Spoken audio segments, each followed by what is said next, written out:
warahmatullahi wabarakatuh. Perkenalkan nama saya Nada Sari, nomor stambuk F5118250 dari Fakultas Teknik Informatika Universitas Tadulako, Kota Palu. Ingin memperlihatkan tutorial menginstal OS atau Operation System melalui VirtualBox. Dan tutorial ini saya buat untuk melengkapi tugas organisasi dan arsitektur komputer oleh Pak Saiful Hendra.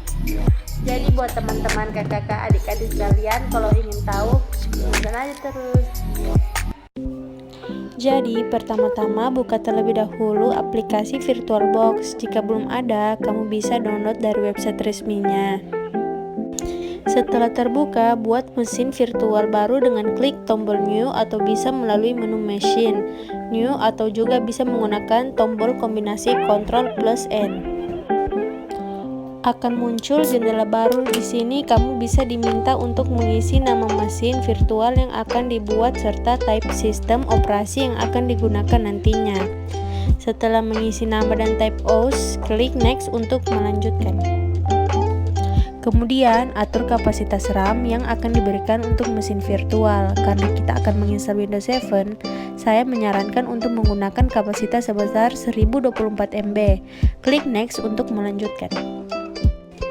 Ketika baru dinyalakan, kamu akan diminta memasukkan file ISO Windows 7. Untuk menginstal, pilih file Windows 7 dengan klik icon folder, kemudian klik Start. Setelah klik Start, secara otomatis komputer virtual akan merestart dan kamu bisa mulai menginstal Windows 7 seperti biasa sebagaimana menginstal pada komputer sebenarnya. Mesin virtual telah berhasil dibuat. Sekarang kita nyalakan untuk mulai menginstal Windows 7 di VirtualBox. Klik tombol Start.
menjelaskan cara menginstal melalui VirtualBox. Semoga video